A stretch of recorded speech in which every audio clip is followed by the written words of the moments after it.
Students, welcome back to our channel Uma guides. NEET రాసినటువంటి పిల్లలకి, తెలంగాణకు సంబంధించినటువంటి స్టూడెంట్స్కి ఈ video.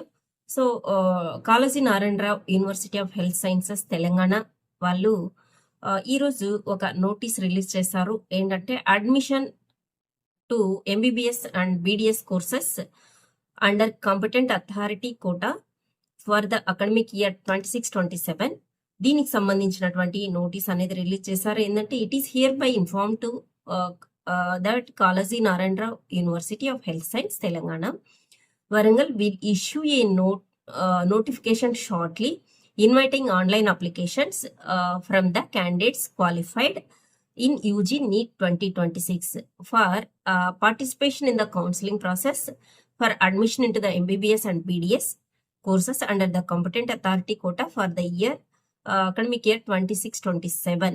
Okay, so shortly notice అనేది మేము నోటిఫికేషన్ అనేది అప్లికేషన్ రైజ్ చేసుకోవడానికి వస్తుంది అంటే యూనివర్సిటీ నుంచి. So timely submission of the verification of the online application and to avoid inconvenience arising due to last minute uploads. All eligible candidates are advised to keep the required original certificates scanned and the readily available. Okay, the same shall be uploaded online immediately after the university issue the admission notification. So అర్థమైంది కదా, మన NTR health university ఏపీలో release చేసినట్టే వీళ్ళు కూడా తెలంగాణలో సంబంధించినటువంటి Kaloji Narayanarao university వాళ్ళు నోటీస్ అయితే రిలీజ్ చేశారు. ఏంటంటే నోటిఫికేషన్ షార్ట్లీ వస్తుంది, మీరు అప్లికేషన్ రేస్ చేసుకోవాలి ఆన్లైన్లో. So that last minute rush avoid చేయడం కోసము ఈ ఫాలోయింగ్ డాక్యుమెంట్స్ అన్నీ కూడా మీరు పీడిఎఫ్ ఫామ్లో పెట్టుకోండి, as well as hard copies అనేది తీసి పెట్టుకోండి అని ఇచ్చారు. సో వెబ్సైట్ మనం knruhs.telangana.gov.in లో ఇన్ఫర్మేషన్ ఉంది, ఒకసారి చూడండి. సో కావాల్సినటువంటి డాక్యుమెంట్స్ ఒక్కసారి చూస్తే provisional list of the documents required for the competent authority quota కావాల్సినటువంటిది అంటే cat A plus convener quota certificates. ఏంటంటే ఇక్కడ వీళ్ళు పీడిఎఫ్ సైజ్ ఇవ్వలేదు, ఏపీలో అయితే పీడిఎఫ్ సైజ్ కూడా ఇచ్చారనమాట. So NEET UG 2026 score card, ఇది mandatory, very very important. Score card ఖచ్చితంగా ఫస్ట్ అప్లోడ్ చేసేది స్కోర్ కార్డ్ అనమాట. మొన్న రిజల్ట్ వచ్చినప్పుడు మీకు స్కోర్ కార్డే పీడిఎఫ్లో వచ్చింది, అది మీ మెయిల్ కూడా వచ్చింది. తర్వాత డౌన్లోడ్ కూడా చేసుకోమని చెప్పామన్నమాట. నెక్స్ట్ వచ్చేసి బర్త్ సర్టిఫికేట్. ఇది బర్త్ సర్టిఫికేట్ ప్రూఫ్ కోసం SSC 10th class marks memo సరిపోతుంది, ఇది కూడా మ్యాండేటరీ.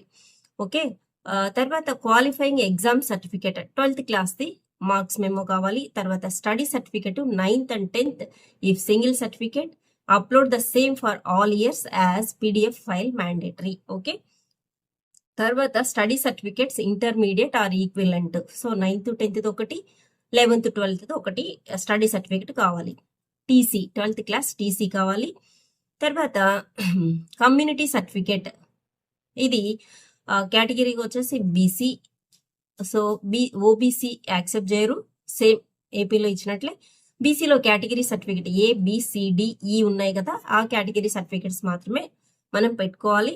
తర్వాత ఇంపార్టెంట్ నోట్ ఏంటంటే for sub groups schedule caste certificate specially issued with sub groups, అది SC Group 1, Group 2, Group 3 SCలో అయితే పెట్టుకోవాలి, BCలో సబ్ క్యాస్ట్ పెట్టుకోవాలి క్యాస్ట్ సర్టిఫికేట్లో. తర్వాత మైనారిటీ సర్టిఫికేట్స్ సర్టిఫికేట్, ఇది వచ్చేసి మైనారిటీ వెల్ఫేర్ ఆఫీసర్ రిలీజ్ చేసినటువంటిది, ముస్లిం క్యాండిడేట్స్కి మాత్రమే ఇది పనికొస్తుంది. ఇన్కమ్ సర్టిఫికేట్ తర్వాత ఈ ఫైనాన్షియల్ ఇయర్లో అంటే 1/4/2026 తర్వాత April 1 తర్వాత తీసుకున్నటువంటి సర్టిఫికేట్ మాత్రమే EWSకి యాక్సెప్ట్ చేస్తారు. తర్వాత PWD డాక్యుమెంట్స్ UDID తీసుకొని ఉండాలి, 19/7/25 గైడ్ లైన్స్ ప్రకారం ఇష్యూ చేసిందై ఉండాలి. తర్వాత National Cadet Corps NCC certificate, if more than 1 certificate అయితే scan all into a single PDF. Okay, so ఇవన్నీ కూడా 2000 KB అని ఏపీలో ఇచ్చారు, ఆల్మోస్ట్ ఇది కూడా అట్లే ఉంటుంది. Children of the armoured persons CAP certificate అనమాట. Police martyrs children PMC certificate if applicable ఏమన్నా ఇవి కూడా తీసుకోవాలి. సింగరేణి క్యాలరీస్ కంపెనీలో SCCL certificate if applicable. Okay, for admission into Government Medical College Ramagundam Singareni institute of the medical science. దీంట్లో seat reservation కావాలంటే సింగరేణిలో పనిచేస్తున్నటువంటి పిల్లలకి దీంట్లో రిజర్వేషన్ ఉంది, ఆ సర్టిఫికెట్ కూడా తీసుకోవాలన్నమాట. Okay, certificate of the employment from the competent authority for the candidates. గుర్తుపెట్టుకోండి, ఇది important. Mother father service out side the state for the period corresponding to the candidates years or of study out side Telangana. బయట చదివింటే తెలంగాణ పిల్లలు, ఎందుకంటే వాళ్ళ తల్లిదండ్రులు ఎక్కడైనా బయట ఉద్యోగం అంటే గవర్నమెంట్ పోస్ట్లో ఉనింటే సెంట్రల్ గవర్నమెంట్ అట్లా as per GO number 150 health medical family welfare ప్రకారం. సో అది ఆ సర్టిఫికెట్ మీరు తీసుకోవాలి. Certificate of employment concern authority దగ్గర అది కూడా తీసుకోవాలి, ఎందుకంటే లోకల్ మిస్ కాకుండా ఉండడానికి. ఎగ్జామ్షన్ ఉంది కదా, దాని ప్రకారం తీసుకోవాలన్నమాట. WBT candidates must submit a valid UDID card, self certificate affidavits schedule 1 ప్రకారము. ఇవంతా కూడా డీటెయిల్స్ ఇచ్చారు, ఎలా తీసుకోవాలి ఏంటి అని. ఒకసారి వెబ్సైట్లో ఉంది, చూడండి, చూసి దాని ప్రకారం తెచ్చుకోండి. ఓకే, ఎన్క్లోజర్స్ ఇవన్నీ ఏమేమి పెట్టాలి ఇవన్నీ కూడా నీట్గా వెబ్సైట్లో ఇచ్చి ఉన్నారనమాట. సో కావాల్సినటువంటి మేజర్ సర్టిఫికేట్స్ ఇవి. వీటిని మీరు 10th క్లాస్ మీరు అడ్మిట్ కార్డు డౌన్లోడ్ చేసి పెట్టుకోవాలి. తర్వాత వచ్చేసి 10th క్లాసు, ఇంటరు, TC ఇవి ఎడ్యుకేషన్కి సంబంధించినవి. 9th 10th 11th 12th study certificates 9th 10th ఒక సెట్టు, ఇంటర్మీడియట్ ఒక సెట్టు సపరేట్గా అప్లోడ్ చేయాల్సి వస్తుంది. దాన్ని తెచ్చుకోవాలి స్టడీ సర్టిఫికెట్. TC తీసుకోవాలి. సో లాంగ్ మెమోస్ కూడా వచ్చేసాయి, తీసుకోండి. ఓకే, ఇవి మేజరు. ఇక ఆధార్ కార్డు కూడా అవసరమవుతుంది, ID ప్రూఫ్ ఇక్కడ ఇవ్వలేదు, సో తీసి పెట్టుకోండి. ఫోటో కూడా ఉండాలి, మీరు అప్లికేషన్లో పెట్టినటువంటి ఫొటోసే మోస్ట్లీ తీసుకోండి. ఫోటో కూడా అప్లోడ్ చేయాల్సి వస్తుంది, మీ సిగ్నేచర్ కూడా అప్లోడ్ చేయాల్సి వస్తుంది. ఇవి ఇక్కడ చెప్పలేరు, కానీ ఖచ్చితంగా ఇవి కూడా మ్యాండేటరీనే అవసరం ఉంటుంది, తీసి పెట్టుకోండి మీ ఆధార్తో సహా. ఓకే, ఇక నాన్ లోకల్ అనేదే లేదు.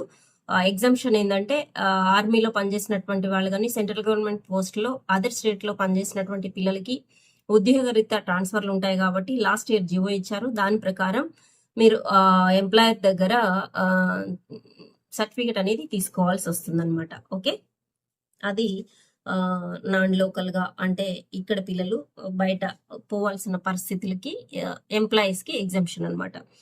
తర్వాత క్యాస్ట్ సర్టిఫికేట్ వచ్చేసి SC కానీ BC కానీ కేటగిరైజేషన్ ఏది ఉందో ఆ సర్టిఫికేట్ మాత్రమే పెట్టాలి. సెంట్రల్ గవర్నమెంట్లో అయితే OBCNL అని ఉంటుంది, OBC non creamy layer NCL ఉంటుంది.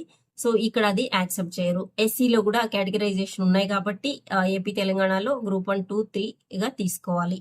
ఓకేనా, సో ఇక మీకు స్పోర్ట్స్ కానీ తర్వాత క్యాప్ కానీ ఆర్మీ కానీ ఏ కోటాలో NCC కానీ ఉన్నా కూడా ఆ సర్టిఫికెట్స్ కూడా రెడీ చేసి పెట్టుకోండి. PWD క్యాండిడేట్స్ కూడా UDID సర్టిఫికెట్స్ తీసుకోవాలి.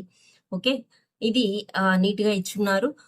సో ఎప్పుడు కూడా ఈ నోటిఫికేషను, ఈ ఫస్ట్ డిస్ప్లే లిస్టు ఇవన్నీ రాంది ముందే ఎప్పుడు వీళ్ళు వెబ్సైట్లో పెట్టడం కానీ ముందే అలర్ట్ చేయడం కానీ చేయలేదు. ఇది కొత్తగా చేస్తున్నారు ఈ ఇయర్. సో షార్ట్లీ అంటే ఈ మంత్ ఎండింగ్ అంతా మీకు డిస్ప్లే లిస్ట్ అనేది వచ్చేయచ్చు. సో కౌన్సిలింగ్ అనేది సైమల్టేనియస్గా అప్లికేషన్ రిజిస్ట్రేషన్ సెంట్రల్లోను తర్వాత స్టేట్స్లోను మన తెలుగు స్టేట్స్లో స్టార్ట్ కావచ్చు కాబట్టి సర్టిఫికెట్స్ అన్ని రెడీ చేసి పెట్టుకోండి, హరీ బరీ లేకుండా ఉంటుంది. ఓకేనా, సో దానికోసమే వీళ్ళు ఇచ్చి ఉన్నారు. సో వీడియో నచ్చినట్లయితే లైక్ చేయండి, షేర్ చేయండి, మీ ఫ్రెండ్స్ ఎవరైనా ఉంటే. అదేవిధంగా నా ఛానల్ సబ్స్క్రైబ్ చేయండి. నీటికి సంబంధించినటువంటి వీడియోస్ని ఎప్పటికప్పుడు అప్డేటెడ్ ఇన్ఫర్మేషన్ ఇస్తుంటాను. అదేవిధంగా ఎడ్యుకేషన్కి సంబంధించినటువంటి వీడియోస్ కూడా ఈ ఛానల్లో ఉంచడం జరుగుతుంది. Thank you for watching. All the best children.